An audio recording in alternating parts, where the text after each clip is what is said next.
Hey guys, this is Animedesu, and this is a recap of the strongest magician in the Demon Lord's army was a human Season 1. Ike is a magician in the Demon Army who has demonstrated such incredible power and talent that he has been elevated to commander in the war-torn regions in this realm. He commands his warriors on the battlefield while strategizing how to knock down the formidable fort of Arenum. Humans and monsters slaughter each other by the hundreds on the battlefield, vying for mastery over the other race, while Ike stands on a rock and observes the carnage.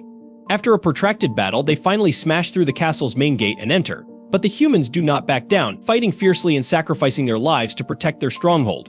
The Lord Commander of the humans observes the action from his window, secure within the castle, when Ike suddenly decides to pay him a visit. Since he does not want to lose so many lives, the commander turns around and appears to know Ike right away since his stories are widely circulated.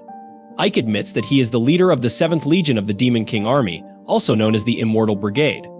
He continues to offer the commander 3 potential alternatives. He informs the commander that he may surrender peacefully and become a prisoner of war. He can commit suicide to defend his honor, or, if he lacks respect, he can just climb out the window and flee. The commander smirks at him before declaring that he will not accept any of the possibilities presented by a traitor to his own people. He rushes forward with his sword to strike, but it is ineffective as Ike knocks him out cold on the floor with a single sweep of his wand.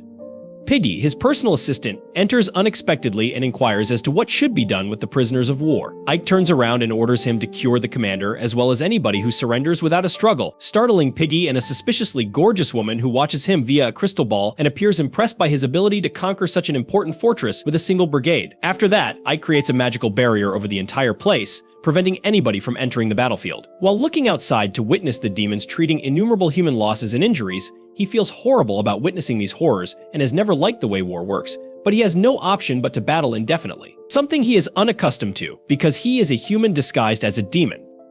He was abandoned at birth, but a demon wizard named Romberg decided to take him in on a whim. Romberg was an incredible magician and instructor who frequently spoke about a period when humans and demons could coexist. Romberg taught him everything he knew about magic, and before dying, he summoned him to his chamber and instructed him to always wear the mask and the robe, as if the Demon King discovers that he is not a demon, he will be tortured and executed instantly. Ike sits down in the chair to rest after placing a magical field around the area to prevent anybody from entering without his permission. However, he spots a scared maid beneath the table who instantly begins apologizing and sobbing, saying she didn't see anything. She ends up striking her head on the table and passing out. As Ike wonders how to cope with the situation, he chooses to think about it later while Piggy invites him outside. They walk through the streets, viewing the devastation created by the war. Piggy questions why Ike spares so many humans. Ike curtly responds that the current Demon King is only concerned with the outcomes, not how they are achieved. However, he states that many demons believe Ike is too kindly with humans, and that it would be better if they slaughtered all of the citizens and set fire to the streets. Ike refuses to do anything like this, telling Piggy that people must pay taxes because war is expensive. Furthermore, Arsum is a commerce city, and humans are required to maintain it. The huge Piggy appears to be confused as Ike comes to a halt when a group of humans approaches. Piggy instantly cautions them and tells them to piss off, but Ike instructs them to say anything they want. One of the locals inquires as to how much more tax they will be required to pay to the demon army. To their astonishment, Ike informs them that taxes will remain the same as before, which makes them delighted. However, he cautions them that if they attempt to defy the soldiers, they will be punished. While he is saying this, he vanishes in a dazzling light, shocking Piggy. Ike is horrified when he finds himself in a dark dungeon and is quickly assaulted by a gigantic monster. He dodges the punch and flees, swearing at the unknown woman that she shouldn't have called him in like this. The demon continues to assault him, so he produces a wand from his ass and executes a specific magic strike to defeat it immediately.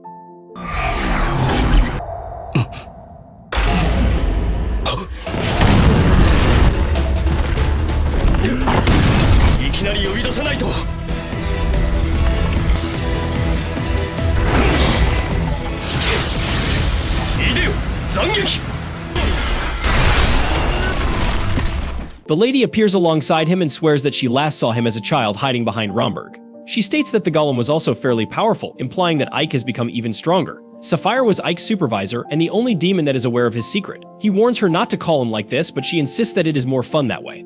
He asks whether she's come to report on the war effort, but she declines, stating she witnessed everything and that his execution was immaculate. She ultimately admits that the Demon King wished to meet him. This surprises him because a Demon King does not need to meet with a brigade leader. He inquires about the capture, but Sapphire responds that the Demon King may only be interested in how he took Arsum in a week. She instructs him to prepare and then teleports them to the Demon King's fortress. This is his first time seeing the castle, and he is surprised by its size.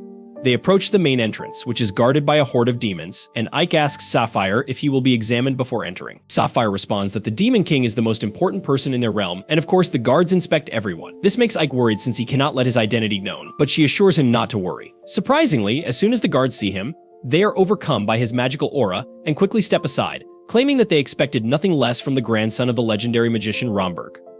They both enter the corridor and begin walking with Sapphire flying beside him. He considers how, despite knowing how to fly, he is not quite as skilled as her. They finally arrive at the courthouse where Sapphire instructs him to wait since she will enter first and summon him.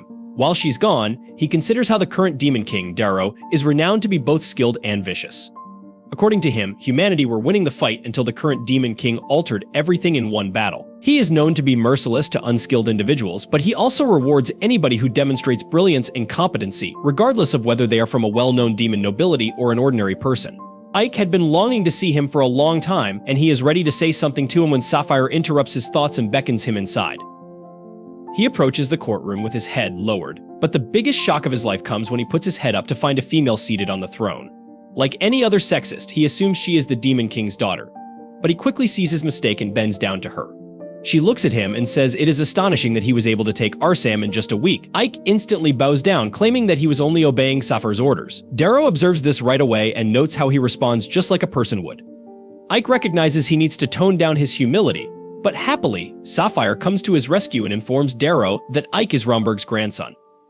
Darrow grins, indicating that she understands where Ike gets his war tactics, but she continues to question why he is so focused on ensuring that none of the humans die until absolutely necessary. He quickly becomes concerned, thinking that he should have executed a few of them, but realizes that he cannot do it to an innocent person. He chooses to speak out, telling her that people are scared of demons, but fear does not breed loyalty or efficiency. He says that regardless of who governs the region, folks would follow someone who is competent and can assist them in improving their circumstances. The Demon King is pleased, and she instantly teleports in front of him, declaring that he is truly unique among demons and expressing her desire to see the true face behind that mask. Before departing the court, Ike quickly falls to the ground, afraid, and breathes a sigh of relief, telling Sapphire that terrible things are bad for his heart. まだ会話を始めてさほど時間は経っていないが、おそらくロンベルクと同じく。やはり貴様はの顔を見せてほしいものだ。生きた心地がしなかった。こんななりをしてますが、これが仮面だってバレちゃいましたよ。Sapphire advises him to cheer up since Darrow has decided to reward him, and he is meant to rule over the city of Arsam. He instantly teleports back to the castle in Arsam, where he discovers the maid sleeping on his chair, but she quickly rises and begins apologizing. He assures her not to worry since he would not injure her and asks for her name. She calls herself 13 and says that all slaves are assigned numbers rather than names. She states that her true name was studied before she became a slave, so Ike chooses to call her by that name solely. He informs her that she has already seen his actual identity, hence he cannot let her go. When she hears this, she rushes at him and begins weeping, but he begs her to calm down since he's not going to murder her. He informs her that she would be his personal maid from now on, and she quickly accepts. Later that day, he walks out to assess the damage to the city and knows that they must repair the fortifications since if the humans decide to strike, the city will fall instantly. He asks Piggy how long it will take to rebuild the defenses, and Piggy responds that if they utilize solely human labor, it should take 6 months. Ike realizes it's too long, and to Piggy's astonishment, informs him that they have 1 month to complete the task. Piggy believes that it is impossible, but Ike devises a strategy in which humans and demons collaborate. Piggy has never seen anything like this before, and he understands he is actually following a genius. Ike schedules shifts so that the job may be completed 24 hours a day, and the workers are even rewarded for their efforts, which encourages them to accomplish more. Piggy understands he is actually following a mastermind as he begins to shed tears of pleasure and considers how everyone would benefit if Ike became the new Demon King. Some time passes by when, one day, Ike gets the news that the Demon King has decided to put him in charge of getting information about a probable alliance being formed by the human kingdoms. During the last battle, the demons faced a sizable human army, which couldn't be from a single kingdom alone. Sadi seems to have gotten quite comfortable with him now, so he decides to take her alongside him to the nearby kingdom for some reconnaissance. While there, Sadi ends up getting distracted by a trickster, but Ike reveals that the trickster is running a scam before taking Sadi away. As they walk, they munch on some fruits, and Ike tells Sadi that he thinks the humans are definitely forming an alliance. Sadi seems confused, so Ike explains that whenever something life-threatening like the Demon King has emerged, the humans set aside their differences and join the forces of all the human kingdoms together to fight against their common enemy. According to Ike, this alliance has been made 3 times in history. And every single time, the Alliance was able to defeat the Demon King's army completely and managed to push them all the way back to their castle. She asks whether the humans will win this time as well, which confuses Ike, as she should root for the humans. But she replies that the humans have never been nice to her and made her a slave. If the demon army never invaded, she would have been like the other slave children in the cage forever. Ike realizes how cruel every single society is, and reassures Sadi that the current Demon King is the wisest and strongest in several centuries. Before they could talk more, however, a voice stops them. When Ike turns around, he spots the trickster alongside a fat goon shouting at him for revealing his tricks. Ike tells him that he was running a scam and not a trick, but the trickster gets mad and tells him that he will have to pay for what he did.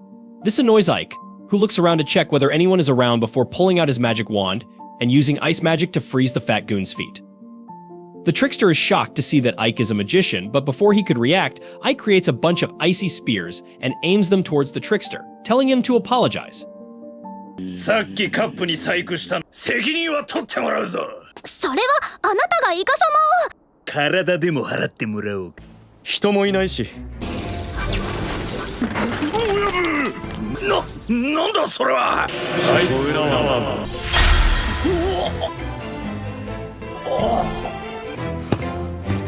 The trickster thinks Ike is bluffing and starts cussing him out, but Ike stabs him with one of the spears in his arm, showing that he means business.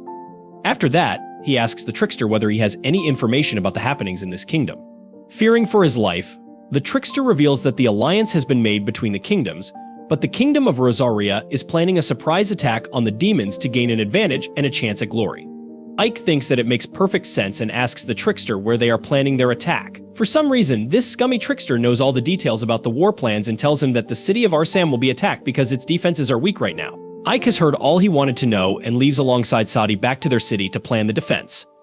That evening, the army of Rosaria sends a battalion to invade the city of Arsam, but before they could even ready their siege weapons, skeletons start popping out of the ground.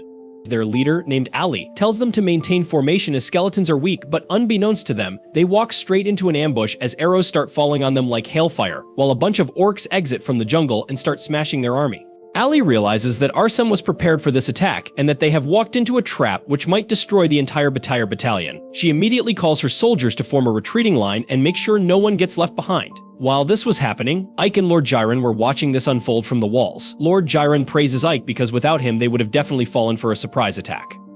Before Ike could even reply though, someone shoots an arrow from behind which hits Ike in the back and he falls to the ground, unconscious. When he regains consciousness, he finds himself in bed with Saphiro, who claims that she was called by Jiren after Ike got hit and she was able to quickly heal him, otherwise he could have died. She congratulates him on crushing the surprise attack but tells Ike that even this time, the human casualties were bare minimum. She tells him that the Demon Lord might get suspicious if this keeps happening, but Ike replies that no matter what, his primary goal is to make this world suitable for both humans and demons to live together, just like Ra imagined. She tells him to take care and disappears while he calls in Jiren and tells him to figure out what happened to the commander of the human forces. Jiren replies that the commander ended up getting imprisoned by her senior officer, who claimed that she was a disgrace as she retreated from the battlefield. The next morning, Ike decides to head over to the prison where she was kept as he wanted to meet her once, but he ends up getting followed by Lily, who is his underling but way too annoying for him. He tells her to stay silent or go away, but she stays by his side as they spy on the few guards in front of the prison. She asks whether she should destroy the two men so he can go inside, but Ike responds that he doesn't want to create a scene right now. Before he could stop her though, that imbecile went ahead and beat up the guards, claiming that she didn't kill them just as he wanted. They enter the prison, which turns out to be bigger than he imagined, and he realizes that it will take much more time to find the commander. But Lily ends up beating the information out of one of the guards, who tells her that the commander is on the top floor and even gives the keys. 警備はあまり厳しくないようですね。なるべく穏便に。アイク様、それなら心配ご無用。思ったより広いな。一番上の階にいるんですって。While they were moving towards the stairs, some other guards get alerted and attack them, but Lily hands the keys over to Ike and tells him to move ahead while she deals with them. Ike moves ahead and turns back to watch the guards getting demolished but keeps moving forward. Soon he reaches the top floor and opens the cell, only to find it completely empty. He enters inside when suddenly the commander attacks him from behind, which he barely dodges. She grabs a knife and starts attacking him again, but he somehow manages to slip by and takes out his staff before knocking her down to the floor. He lets her get up while she asks him whether he came here to laugh at her for losing or if he wants to kill her, but Ike replies that he only came to know whether she sent an assassin to infiltrate Arsum and kill him. The woman looks surprised and asks him whether he is actually a human, which catches Ike off guard. Suddenly, his thoughts are broken by the sound of guards rushing to the top floor, and the commander takes advantage of his distraction and puts a knife to his throat, asking him to tell honestly whether he is a demon or a human. Ike has no idea what to do as he contemplates if he should reveal his true identity or not. This is the end of The Strongest Magician in the Demon Lord's Army Was a Human Episode 2. Thank you so much for staying on this channel and watching our videos. Don't forget to like this video and subscribe to our channel so we can keep you updated with our latest content. See you in the next video.